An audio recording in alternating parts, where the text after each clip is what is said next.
Hi, this is Dr. Lori Gardner, and I will be lecturing on hyperlipidemia. And I will be lecturing on hyperlipidemia.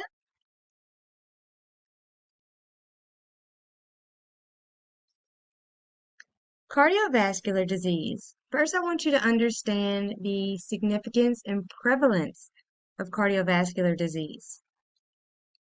Cardiovascular diseases are a major cause of death in the United States, where at least 500,000 people die each year from a heart attack. 1 out of every 3 deaths is linked to some sort of cardiovascular disease. And the main causes of cardiovascular disease being obesity, uncontrolled hypertension, metabolic syndromes, poor diet, high stress, and lack of regular exercise. So, for this chapter, I want you to understand the different lipoproteins, and these will be very essential for you in practice.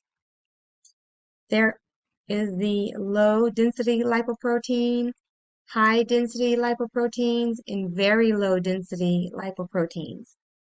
A little trick that I've always used to remember the good and the bad cholesterol is thinking of the LDL for being low, down, when you're really feeling bad, or the high density, the good cholesterol, HDL, is happy.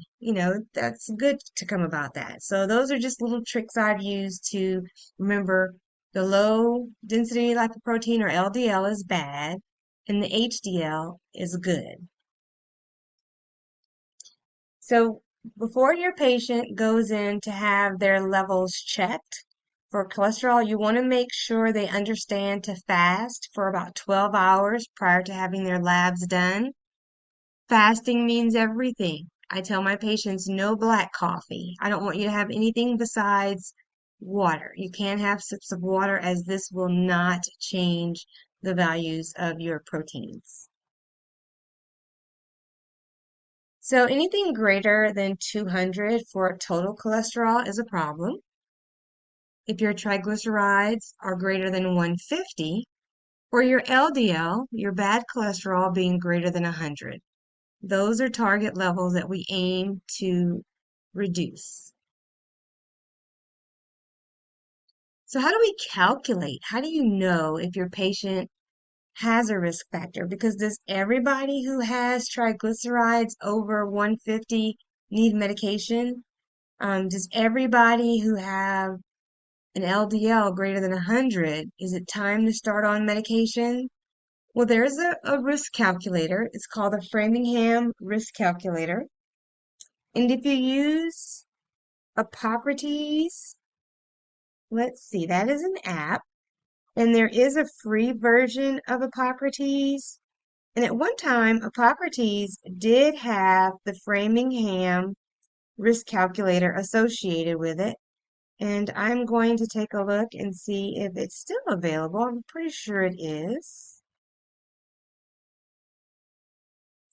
If you're using Hippocrates, the actual cardiology risk assessment is what the Framingham was.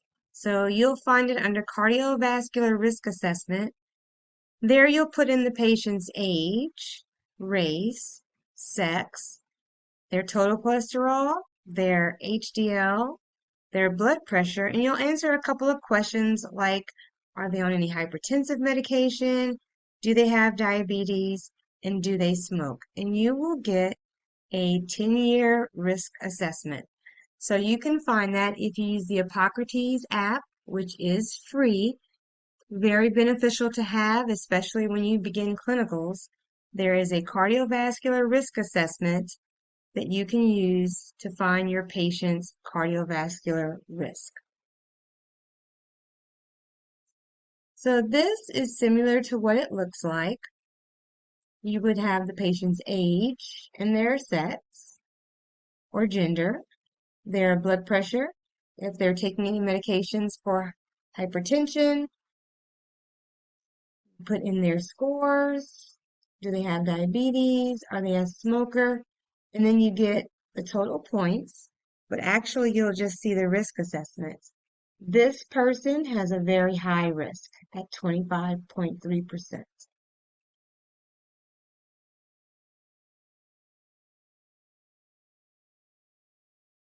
So we'll talk about the different pathways, pathophysiology.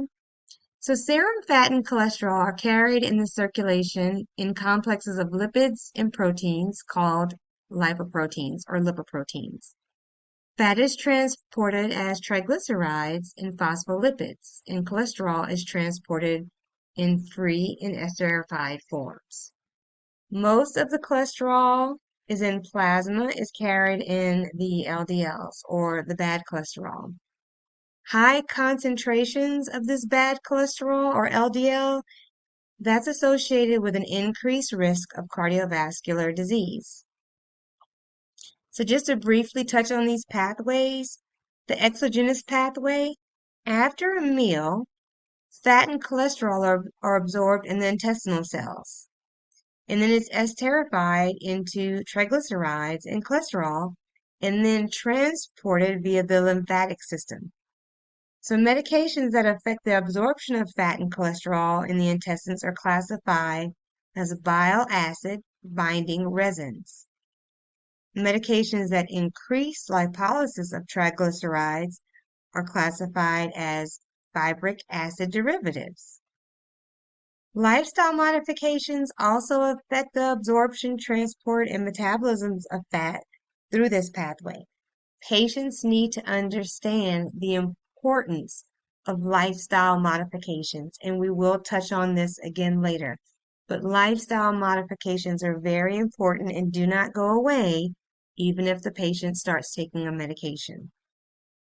Now, the endogenous pathway, that is the very low density lipoproteins. Those are synthesized and secreted by the liver into the circulation, and they contain triglycerides and some cholesterol. The LDL receptors in the liver are downregulated by the presence of LDL. Lowering the presence of LDL through pharmacotherapy increases the number of LDL receptors in the liver. So, if you use pharmacotherapy, that's going to increase those receptors to help lower the LDL. Those medications would be the bile acid binding resins and statins. Statins are excellent at lowering LDL, and we'll discuss those later on in this lecture. Drugs that inhibit the VLDL synthesis in the liver also reduce LDLs via the same pathway. Now, when we talk about atherogenesis, that is the fibrous plaques that form over time. They become unstable, and it's prone to rupture, causing potentially life-threatening thrombosis. So that's when you'll see somebody has all these fibrous plaques in their arteries, and they're usually going to end up in the cath lab. Those plaques are responsible for most heart attacks, unstable angina, and coronary death. So what are some of the risk factors? Cigarette smoking, big risk factor. So try to help your patients with smoking cessation. Some drugs like beta blockers, anabolic steroids, and progesterone agents, gestational agents. Sorry about that, y'all. Also elevated triglycerides, genetic factors, which we can't change. We'll go over that shortly. Being overweight or obese, being physically inactive, having type 2 diabetes, or consuming a high carbohydrate diet. Those are all risk factors for hyperlipidemia. So, genetic, things we can't change. Smoking, things we can change. So that brings up the modifiable and non-modifiable risk factors. So what can we modify? What can we make better? What can we change? Well, we can change our blood pressure. We can change our diet. If we have diabetes, we can get that under control. And if we're smokers, we can stop, right? So those are things we can change. And those are things you want to encourage your patients to change. What can't we change? We can't change our age. We can't change our gender. We can't change our race. And we can't change our genetics. So sometimes you'll have a patient with familial hyper hyperlipidemia, and that's something that we're going to have to treat. And if it's genetic, there's really not a whole lot they can do about their genetics because you can pick your nose, but you can't pick your family, right? Okay. So some positive risk factors, males older than 45 years old and females older than 55 years old. A family history of a heart attack or sudden death before the age of 55 years old in their father or another first degree male relative, or before 65 in their mother or another first degree female relative. So you'll always want to get that good history when you're talking to your patients, especially about hyperlipidemia and cardiovascular disease. You do want to ask them about any males in the family, ever have a heart attack or sudden death before they were 55, or females with a heart attack or sudden death before the age of 65. Have they smoked in the past month? Because some people, you'll ask them, are you a smoker? And they're like, oh, nope, I quit. Always ask, when did you quit? Because if they quit last week, that's still a risk factor. Patients with blood pressure greater than 140 over 90, um, or those with a HDL of 40 or less. If they have an HDL greater than 60, that's a good thing. Remember, that's the happy. That's the high density, happy, good cholesterol. So if it's greater than 60, that becomes a negative risk factor and negates some of the positive risk factors. Diabetes, especially if it's poorly controlled, is a positive risk factor. So what are the goals of treatment? Well, we want to reduce morbidity and mortality, of course, by reducing atherogenesis. We'd like to reduce the LDL by 30 to 40%. And actually, an LDL of less than 70 is optimal. So if we can get their LDL less than 70, it used to just be diabetics that we aim to get less than 70, but now we want everyone to have an LDL of less than 70. Atherogenesis occurs when the serum LDL cholesterol levels are between 100 and 129. So you already see they probably have some plaques starting to form. So we want to get that down, right? They had become having a significant risk when their levels are between 130 and 159. They need to be treated. They need to have some lifestyle modifications. You may need to add some medications. We'll talk about the algorithm on how you decide when to start medication shortly. Accelerated atherogenesis, or those plaques begin to form when they have levels of 160 to 189. If their levels are greater than 189, your patient has some problems and they definitely need to be treated.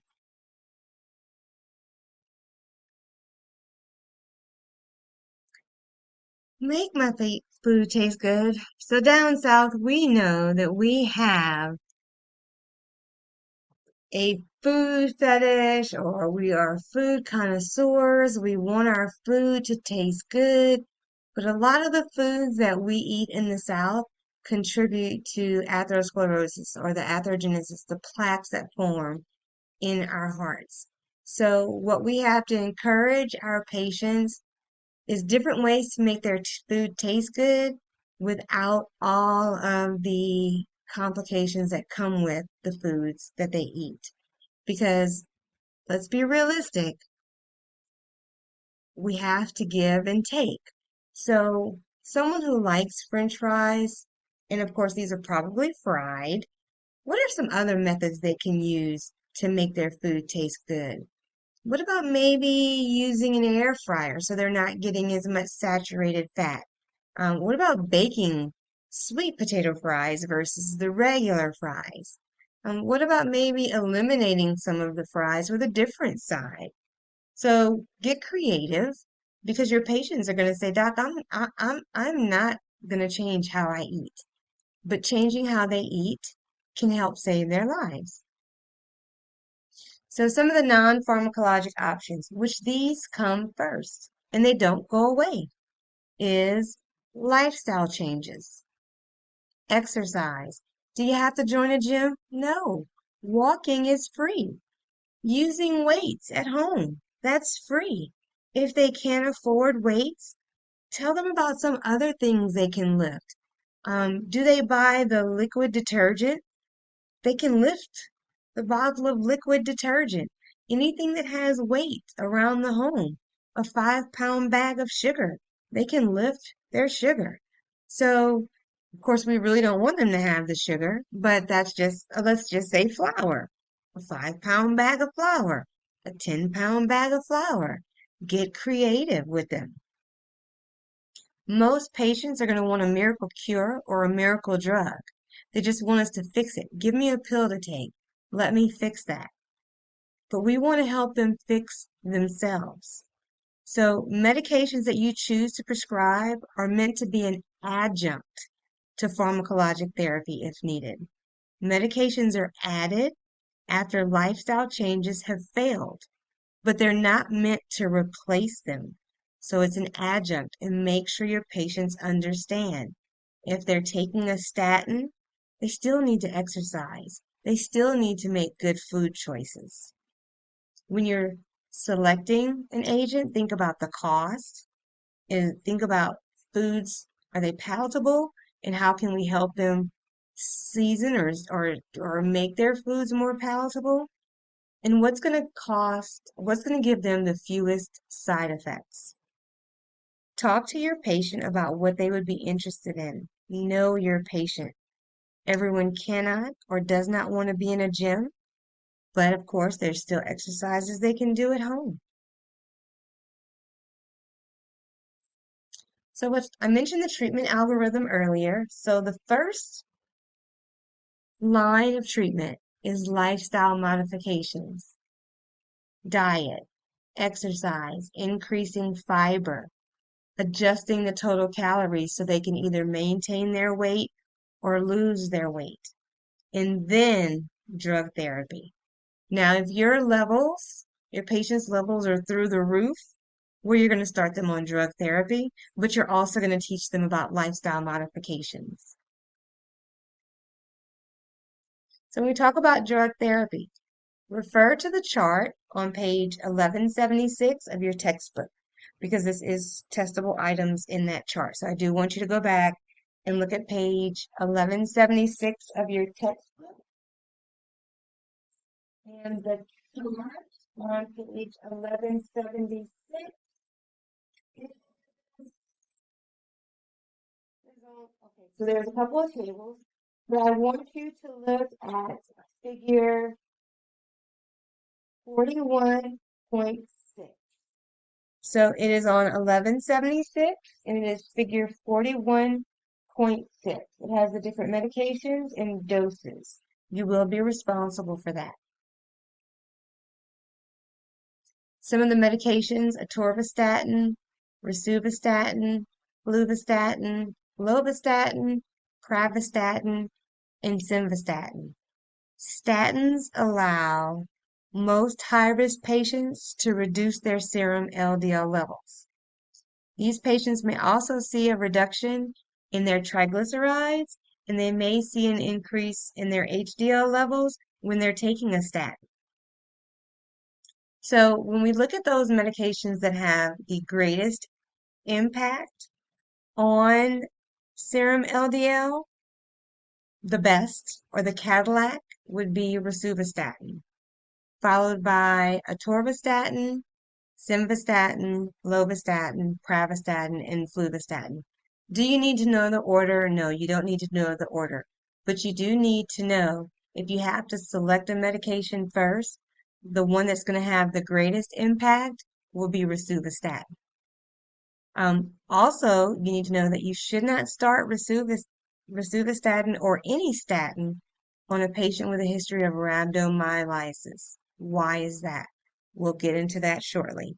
But if they have a history of rhabdomyolysis, you will not start a statin on those patients.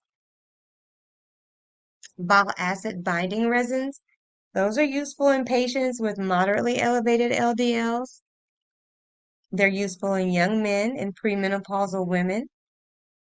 And it's used as a monotherapy for women who are pregnant or may become pregnant. And that's important to know. So you want to know, are you treating a female who is wanting to be pregnant? Which medication are you going to choose first? Are you going to choose a statin? Or are you going to choose a bile acid binding resin? Fibric acid derivatives, those are effective at lowering triglycerides. So if your patient's triglycerides are through the roof, you're going to want to put them on a fibric acid derivative. It is not first line for LDL reduction, so you would not choose a bile acid derivative first. And these do have some significant GI side effects, so sometimes it's kind of hard to get your patient to take it because of those side effects. Also, there's combination therapy. So depending on if you're treating very modestly elevated LDL and they have very elevated triglycerides, you'll need to give them a combination therapy.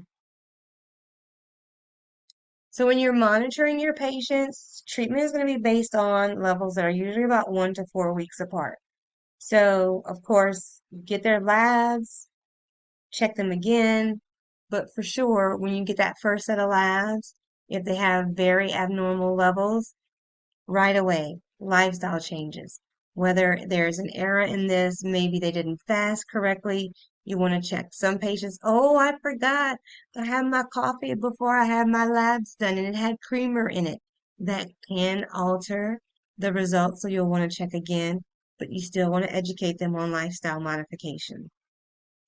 Then you want to check for effectiveness about 6 to 8 weeks after you start them on therapy. You also want to check 6 to 8 weeks after you add or increase the dose. So if you add any medication if you have them on rosuvastatin and you're going to add some niacin, you're going to check their labs again in 6 to 8 weeks.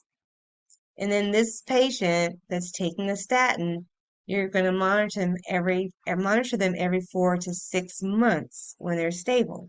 So normally, these patients may also be diabetic, so every 4 months, you're going to get labs on them. So what are we going to educate our patients about?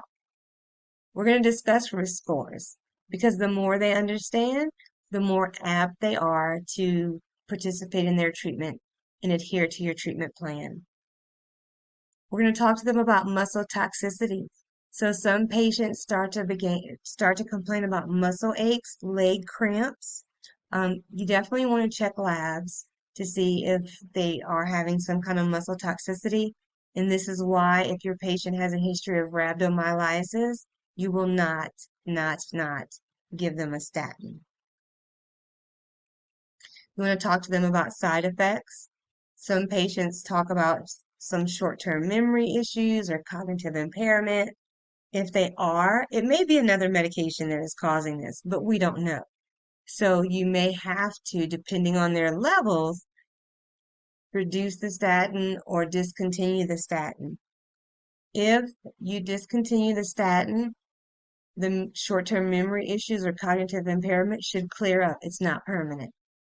If you discontinue the statin and they're still having these side effects, refer them to neurology. It was not the statin, and you want to restart your statin.